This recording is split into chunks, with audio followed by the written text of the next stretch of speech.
as our topic today.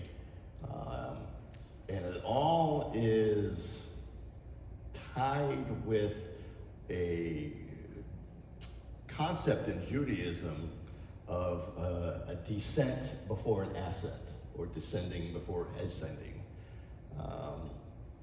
It's a deeply rooted principle. It's all throughout Scripture. Examples are plentiful. We've picked a few today, picked a few today to share that I think the Lord was particularly interested in me getting these points across. And at the end, the hope is that not only you'll learn some interesting little factoids, but more importantly, that your hearts will not only be enlightened, but encouraged wherever you are. Because that's the thing about life. We're told, that crises are here all the time. We're either in a crisis, coming out of a crisis, or heading into a crisis. It's a constant state of change. Our lives are constantly in flux, and everything seems to be surrounded one way or another, it seems, around crises, and we know why.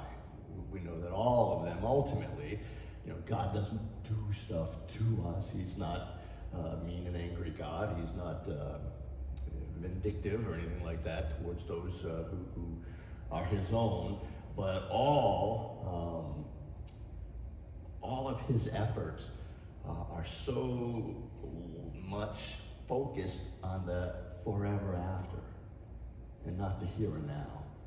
The church at large wants the people to believe that it's all about being happy now and being blessed now, and probably 80% or more of the blessings that God promises are not even talking about this life.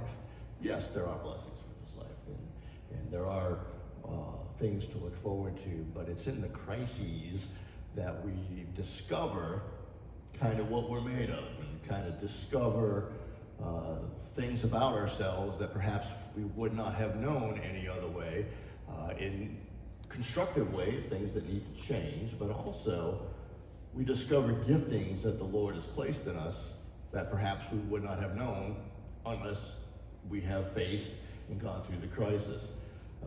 I am not a Chinese language expert. I don't know anything beyond like egg foo young. That's all the Chinese I know, chow mein, that's about it. But I do know, because I came across it, I don't even know, forever ago. I don't even know how or where I learned it. But in the Chinese language, the word for crisis is made up of two characters. Danger, and anyone know what the other one is? Run away. That was, I think, something about a Chinese comic that came up with that. No, it's danger and opportunity. So in every crisis, from the Chinese point of view, and obviously this is not that congregation, but it's interesting, that's why I share it. In every crisis, there's both danger and opportunity. So we will see that all of these things, we have a choice on how we're going to choose to look at things, right? And if we start to understand that everything that we face, every hardship, every challenge, every seeming, we're trying to make a step forward, but we end up taking 3 steps back. Well, even in those 3 steps back, there's opportunity. There's opportunity to learn. There's opportunity to grow. There's opportunity to be a blessing and to be blessed all along the way. So, let's see. We will start with the Exodus chapter 14. Who's got that one again? Come on down. 21 to 31, right? Yes. Then Moses stretched out his hand over the sea, and the Lord caused the sea to go back by a strong east wind all that night, and made the sea into dry land, and the waters were divided. So the children of Israel went into the midst of the sea on the dry ground, and the waters were a wall to them on the right hand and on the left. And the Egyptians pursued and went after them into the midst of the sea, all Pharaoh's horses, his chariots, and his horsemen. Now it came to pass in the morning watch that the Lord looked down upon the army of the Egyptians through the pillar of the fire and cloud, and he troubled the army of the Egyptians. And he took off their chariot wheels, so that they drove them with difficulty. And the Egyptians said, "Let us flee from the face of Israel, for the Lord fights for them against the Egyptians." Then the Lord said to Moses, "Stretch out your hand over the sea, that the waters may come back upon the Egyptians, on their chariots and on their horsemen." And Moses stretched out his hand over the sea, and when the morning appeared, the sea returned to its full depth, while the Egyptians were fleeing into it. So the Lord overthrew the Egyptians into the midst of the sea.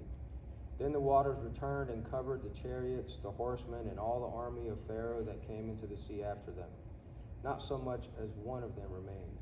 But the children of Israel walked on dry land in the midst of the sea, and the waters were a wall to them on their right hand and on their left. So the Lord saved Israel that day out of the hand of the Egyptians, and Israel saw the Egyptians dead on the seashore. Thus Israel saw the great work which the Lord had done in Egypt.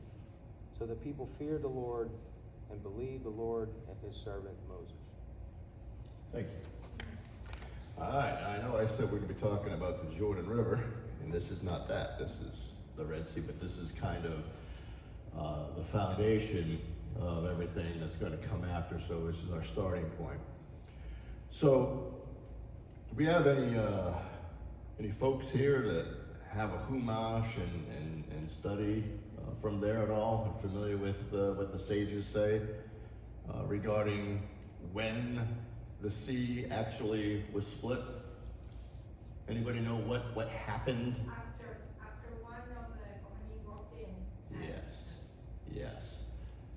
So, sages say that Moses raised his staff and the winds began, but the sea did not part until there was this one man, and I don't even remember if the sage mentions this person by name. Probably not. It's probably a humility thing, perhaps, or maybe bad memory on my part. But it wasn't until the first man stepped into the water that then the waters parted.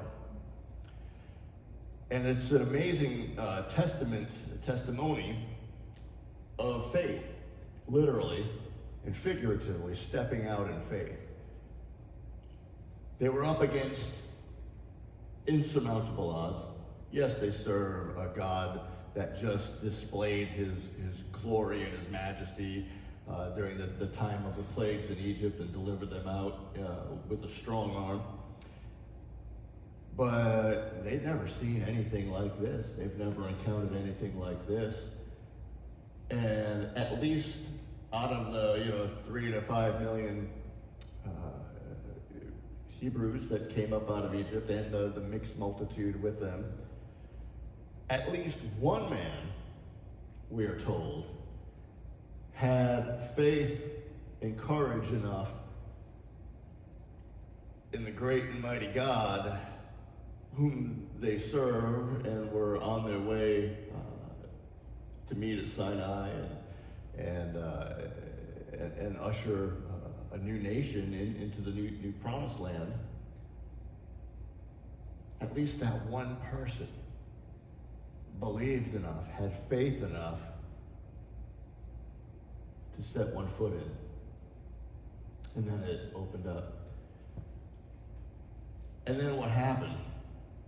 Then they had to cross. Yes, they crossed on dry land, but this is kind of the beginning for today, with the idea and the concept of descending in order to ascend. Obviously, when they're standing at the banks of the sea, or the edge of the sea, or the shore of the sea, whatever that's called, that, it's straight across. But we were told that, they went down into the sea, crossed on dry land.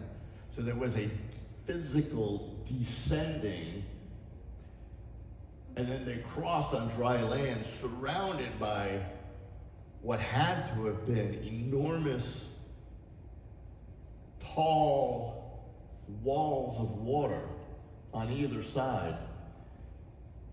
And they persevered. They went through on dry land, which to me, I'm reminded of the wilderness experience where they went through the desert. And it wasn't until they reached the other side that finally the ascent began, and they were elevated that day as a people physically, but there was also a spiritual ascent as they once again had their faith and their minds reinforced by God's awesome power, and then to witness the destruction of those who meant them harm, in slavery and bondage, to be swallowed up, and a great victory behind them had to have been utterly amazing. And now we're going to shift, because that's kind of the foundational miracle, if you will, of what is to come. So we're going to look at Joshua chapter 3. Whoever has that, if you want to come forward, and I'll just tell you a couple of interesting facts about the Jordan River. It originates at the highest mountain in Israel, Mount Hermon, which, in case you're not familiar, this is the mountain we are told when Satan and the third of all of heaven was cast out down to the earth, they landed on Mount Hermon. At the base of Mount Hermon, there is a cave, and it is referred to, I believe to this day, as the gates of hell. This is where Yeshua and Peter had the conversation, where ultimately Messiah responded that, man has not revealed this, but the Father, and the gates of hell shall not prevail. It comes from the melting snow. The water melts, forms into three tributaries that ultimately go into the Sea of Galilee. It's the largest freshwater mikveh in the world. And then from there flows down, I forget how many miles, an awful long way, to the lowest point on earth, the Dead Sea. Are you ready? So what is it, chapter 3? Chapter 3. Joshua chapter 3, and I'm reading from the Complete Jewish Bible. Joshua got up early in the morning, and they left Shittim and came to the Jordan. He with all people of Israel, they camped there before crossing. After 3 days, the officials circulated through the camp and gave the people these orders. When you see the ark for the covenant of Adonai your God, and the Kohanim, who are the Levi, carrying it, you are to leave your position and follow it, but keep a distance between yourselves and it of about 1,000 yards. Don't come any closer, so that you will understand which way to go, because you haven't gone this way before. Joshua said to the people, consecrate yourselves, because tomorrow Adonai is going to work wonders among you.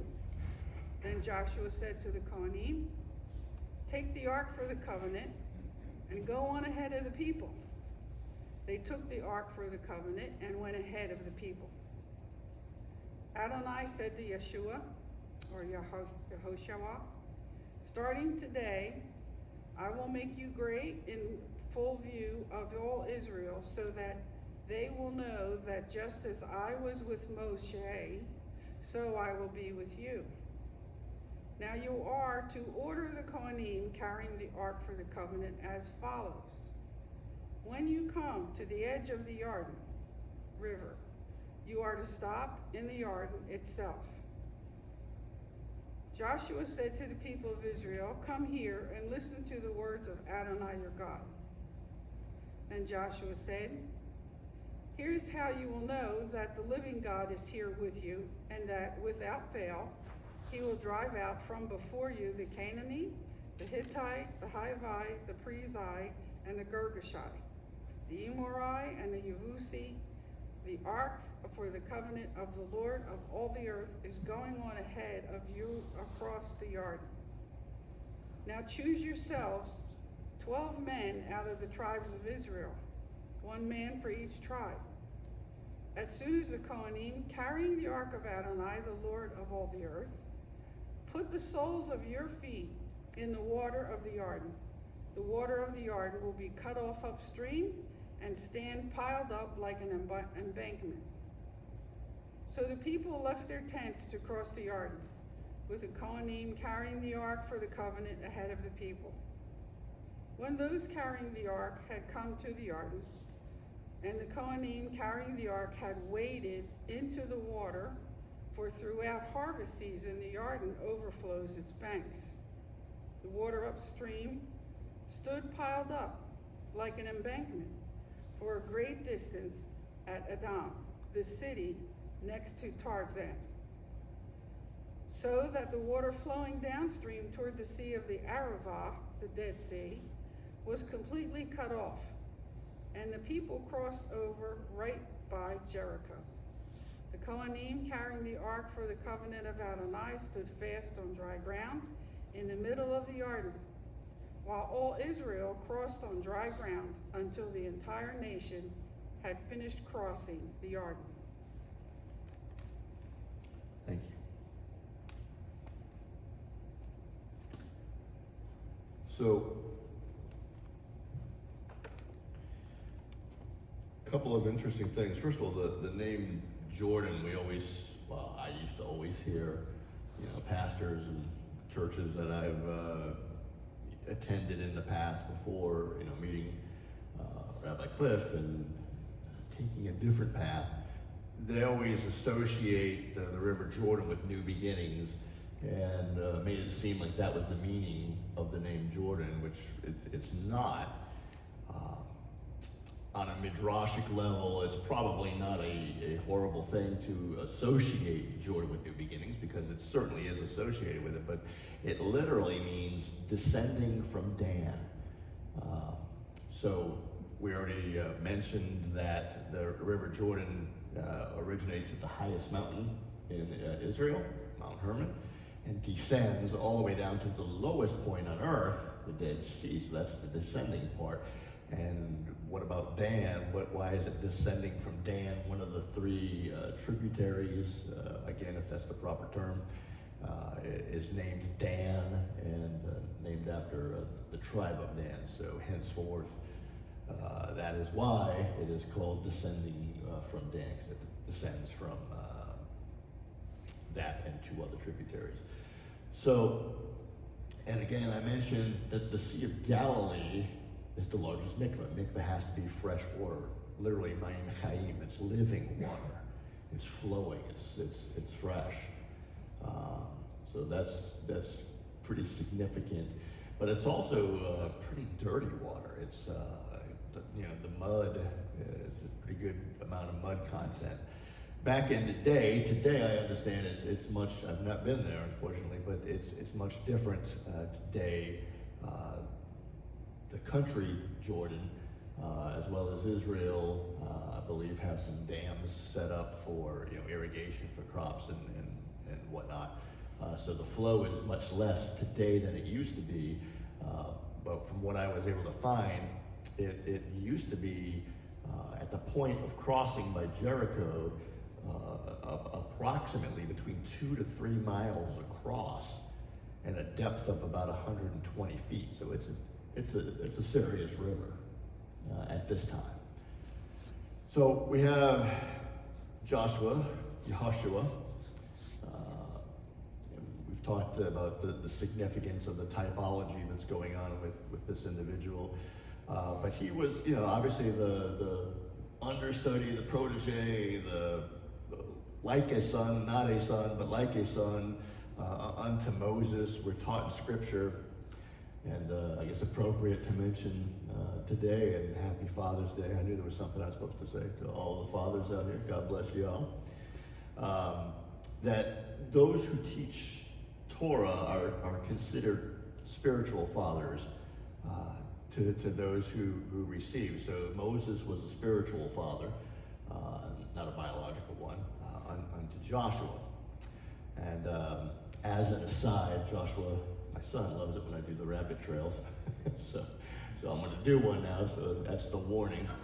But I was just thinking this morning while I was getting ready, just how just shocking it is that, a year ago, this time, Rabbi Cliff had spent the whole month of June in the hospital, and we were able to, I made a point of going down there with my family, and we got a Father's Day card, and we all signed it. And because he was, a spiritual father to us and to many of you who were here when he was. And they never had children of their own, so he really saw everybody that was part of the congregation as his kids. And it was a special time, and I was racking my brain trying to remember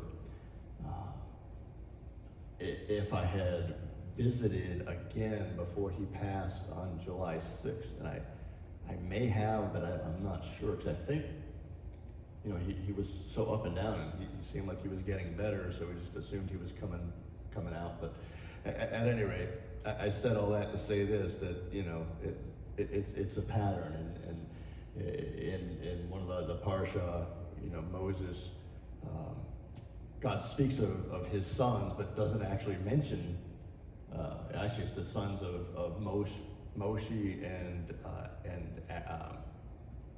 my goodness, and Aaron. What is that?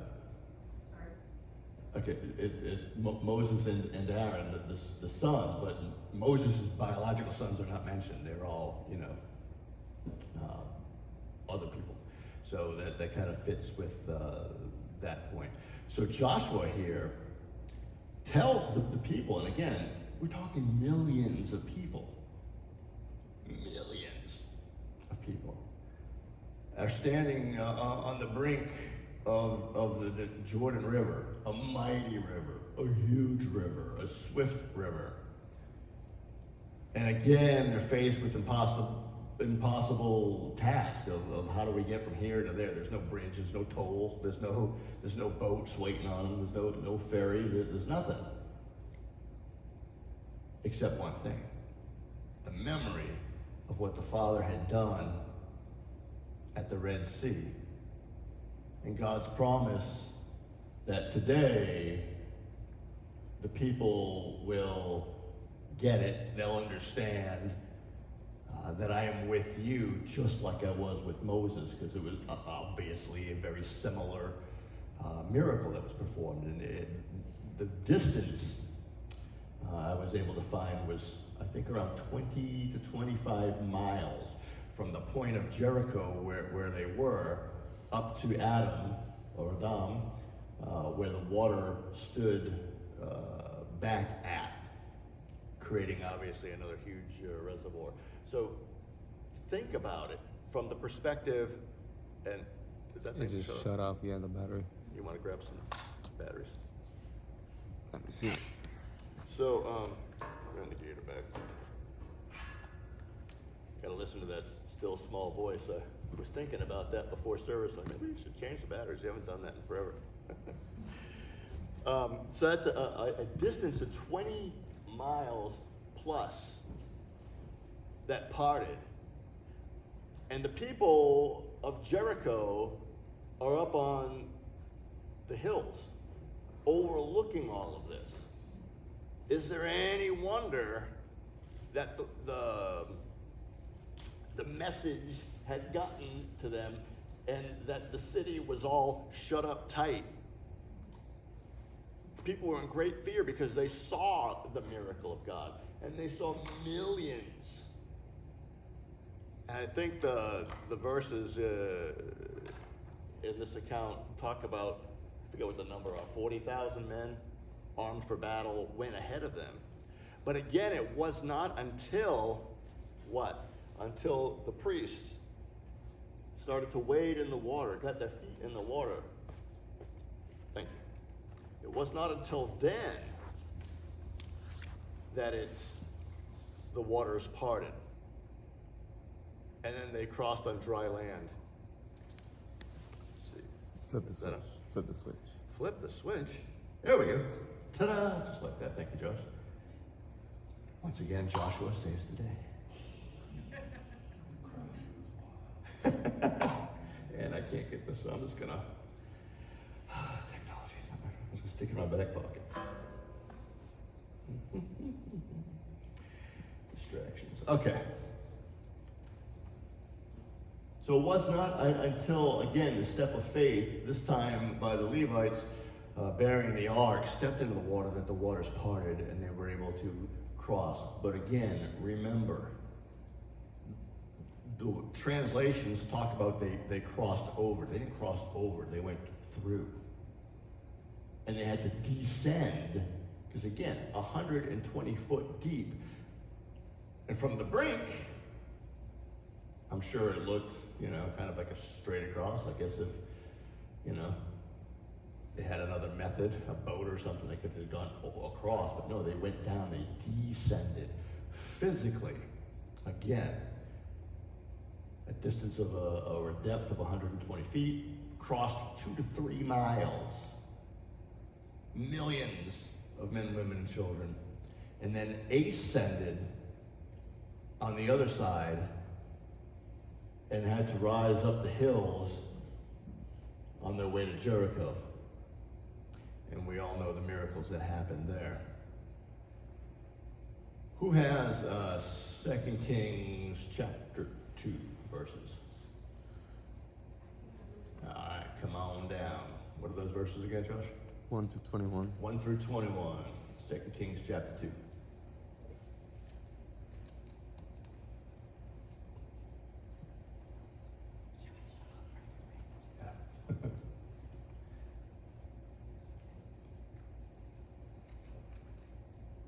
Second Kings chapter 2, New King James. And it came to pass when Adonai was about to take up Eliyahu into heaven with a whirlwind, that Eliyahu went with Elisha from Gilgal. Then Eliyahu said to Elisha, "Stay here, please, for Adonai has sent me on to Bethel." But Elisha said, "As Adonai lives, and as your soul lives, I will not leave you." So they went down to Bethel. Now the sons of the prophets who were at Bethel came out to Elisha and said to him, "Do you know that Adonai will take away your master from over you today?" And he said, "Yes, I know. Keep silent." Then Eliyahu said to him, "Elisha, stay here, please, for Adonai has sent me on to Jericho." And he said, "As Adonai lives, and as your soul lives, I will not leave you." So they came to Jericho. Now the sons of the prophets who were at Jericho came to Elisha and said to him, "Do you know that Adonai will take away your master from over you today?" So he answered, "Yes, I know. Keep silent." Then Eliyahu said to him, "Stay here, please, for Adonai has sent me on to the Yarden." But he said, "As Adonai lives, and as your soul lives, I will not leave you." So the two of them went on, and 50 men of the sons of the prophets went and stood facing them at a distance, while the two of them stood by the Yarden. Now Eliyahu took his mantle, rolled it up, and struck the water, and it was divided this way and that, so that the two of them crossed over on dry ground. And so it was, when they had crossed over, that Eliyahu said to Elisha, "Ask, what may I do for you before I'm taken away from you?" Elisha said, "Please, let a double portion of your spirit, of your ruach, be upon me." So he said, "You have asked a hard thing.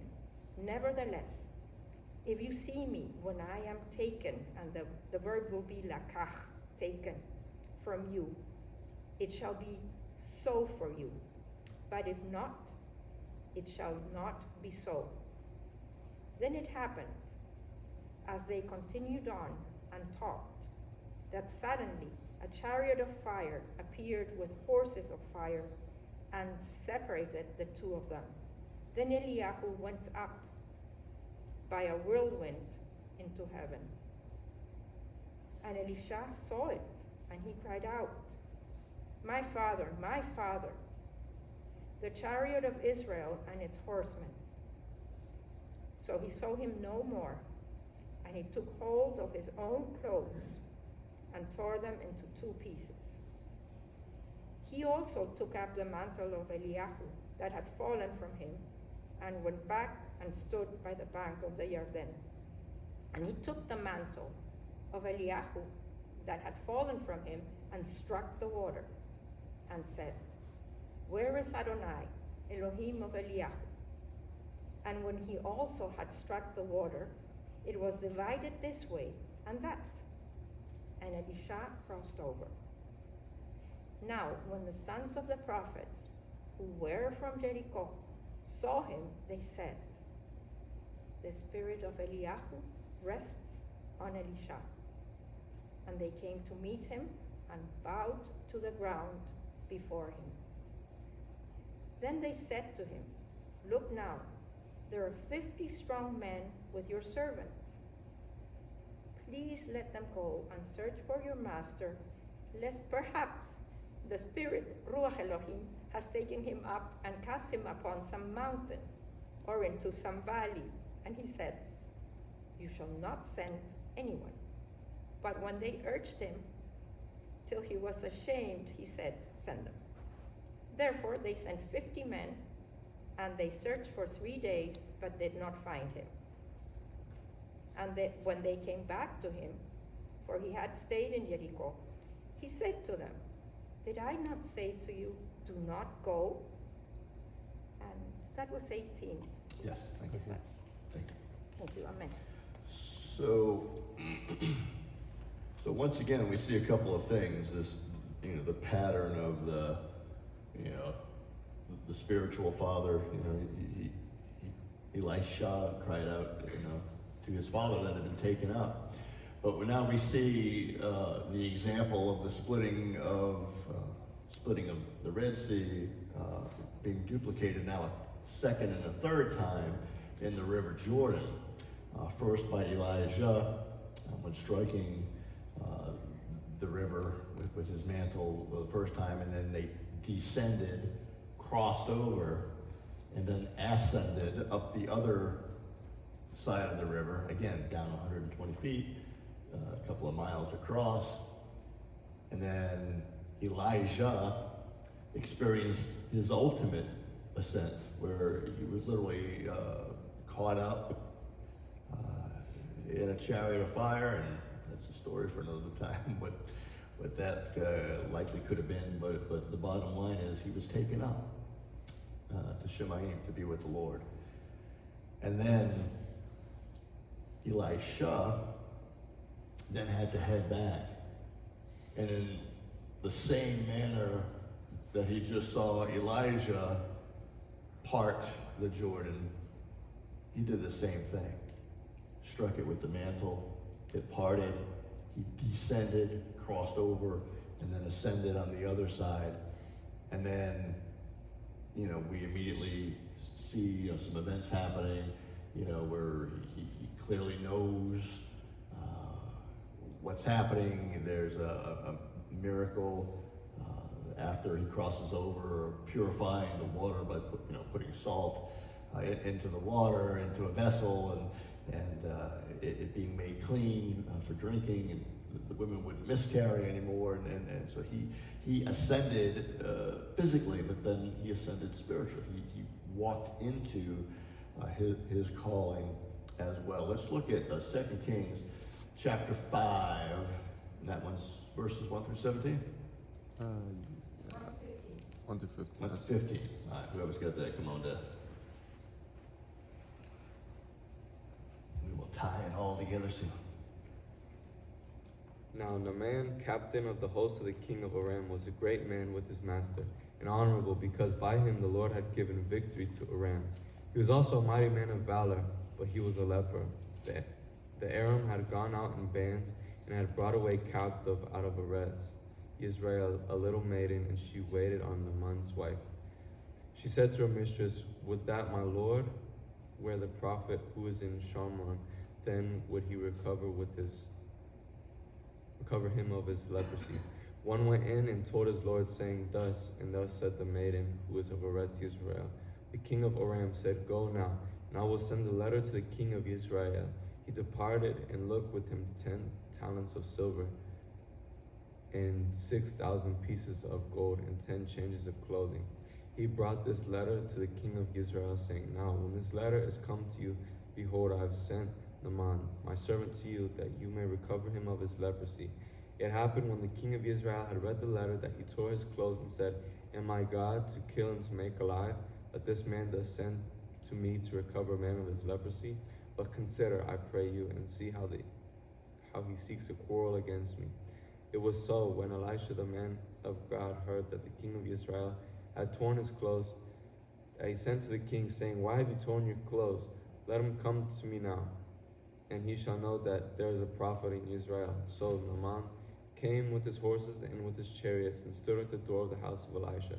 Elisha sent a messenger to him, saying, "Go and wash in the Jordan 7 times, and your flesh shall come again to you, and you shall be clean." But Naaman was angry and went away, and said, "Behold, I thought he will surely come out to me, and stand and call on my name of the Lord his God, and wave his hand over the place, and recover the leper. Aren't Amana and Parpa, the rivers of Damascus, better than all the waters of Israel? May I not wash in them and be clean?" So he turned and went away in a rage. His servants came near and spoke to him, and said, "My father, if the prophet had bid you do some great thing, wouldn't you have done it? How much rather then when he says to you, 'Wash and be clean'?" Then went he down and dipped himself 7 times in the Jordan, according to the saying of the man of God, and his flesh came again like the flesh of a little child. He was clean. He returned to the man of God, and all his company had come and stood before him. And he said, "See now, I know that there is no God in all the Eretz, but in Israel. Now therefore please take a present from your servant." That's it. Thank you.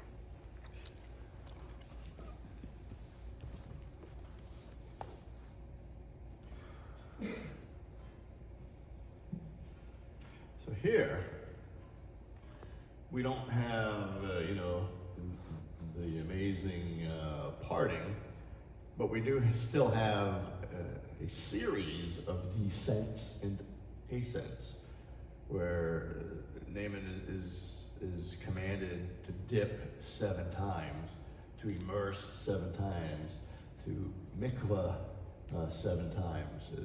Remember, this is Ma'im Chaim, it's living water. It's the way you handle these things, but 7 times. And we see that Naaman had a prideful heart. On the one hand, humble enough to come and ask for help, right? But yet when he saw, the dirty, muddy waters, he was filled with pride. Aren't the rivers of Damascus? I mean, they must have been clean, beautiful, pristine waters in comparison. And his servant humbled him, made a point that, listen, if you were told to do some big, great thing, you would have done it. This is just a little thing. And he went ahead and in obedience submitted himself to that, what clearly didn't make any sense to him, and in a lot of ways doesn't make sense to me, other than the fact it's the word of God, it's the command of God. You do what he asks you to do. Doesn't matter if it makes sense. It makes sense to him. That's the only sense that makes any sense, or should ever make any sense to us. If it's good for him, it's good for us. So he went and he did it. And he descended and ascended 7 times. And he was made like new, like a baby, fresh. And I started to think about the connections and what the overarching lesson was. And I was thinking just yesterday, kind of the new thought that came to my head was that, it's so like us, people, children of the Most High, when we have a need, and the need can only be met by the miraculous, that we don't think of anything but the miracle. We think of the obtaining of the thing as the miracle. Well, if you need a new job, well then, getting the new job, that's the miracle. That's the answer. That's the blessing. Or, I'm sick, or, I'm blind, or whatever the case is, and I need the healing. And then when the healing comes, that's the miracle. And I think the perspective that I have on it now, and I hope it makes as much sense to you as it makes to me, otherwise I'm in big trouble, is that it's really the whole scenario, the whole picture, the big picture, that is the miracle. It's not just the end result. It's not just the thing. It's the whole thing.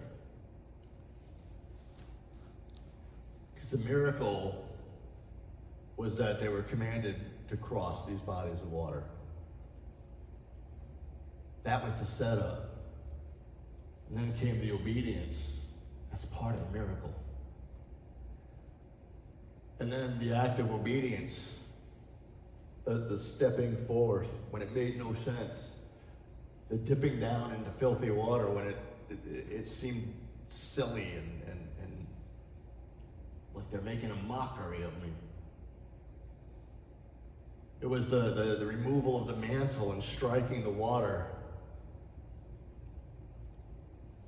It was the action that began the process that always began with a descent physically and spiritually.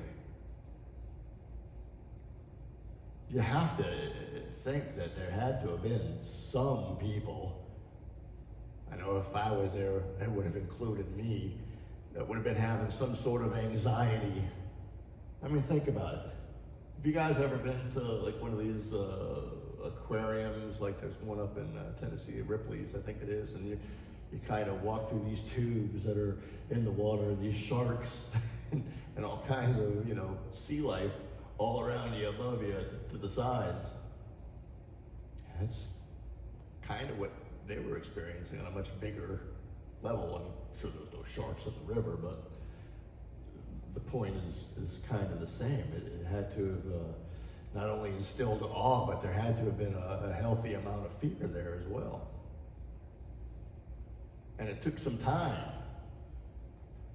for millions of people to travel a couple of miles and then ascend up the slope to the other side.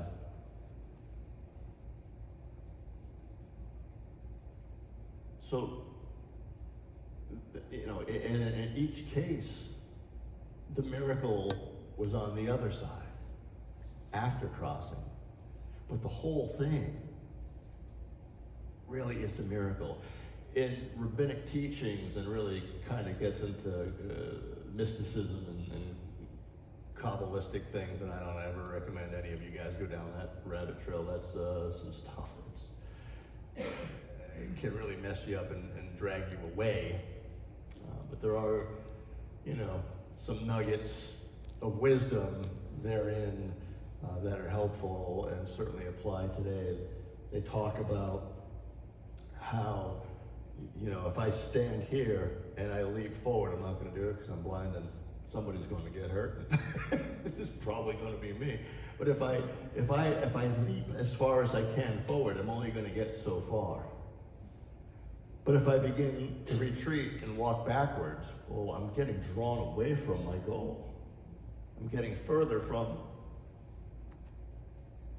the goal of moving forward.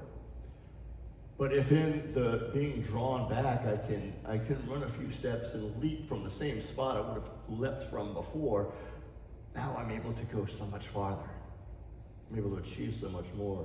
The example of an archer's bow, likewise, that it's not until the pressure is applied and the arrow is drawn back and pressure and tension build,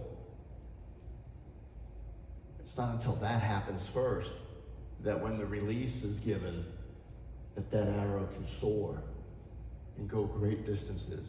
Likewise, they say when the Father allows us to be stretched, when he allows us to descend, when he allows us to go through dark places, when he allows us to experience hardship, when he allows us to go through all of the things that we probably spend too much time complaining about.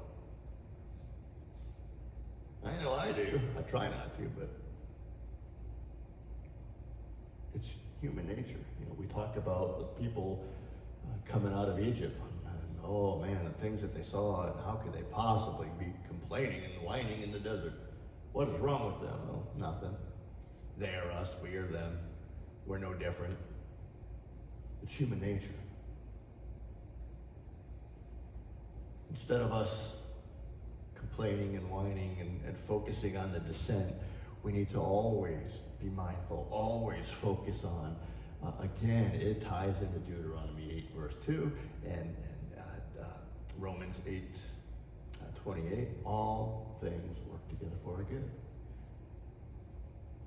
And as we're pressed, as we're under pressure, as we're shaken, as we're, like I said, descending into things that we really don't want to be descending into, and things are hard and things are tough and stress comes, we have to know, we have to know that it's ultimately for our good, and the ascent is coming, and we will not only physically come out of the challenge, but spiritually we are going to be stronger than we ever were. We're going to be anointed in ways we never experienced before. We're going to see things we've never seen before. We're going to do things and become what the Father has always intended us to become.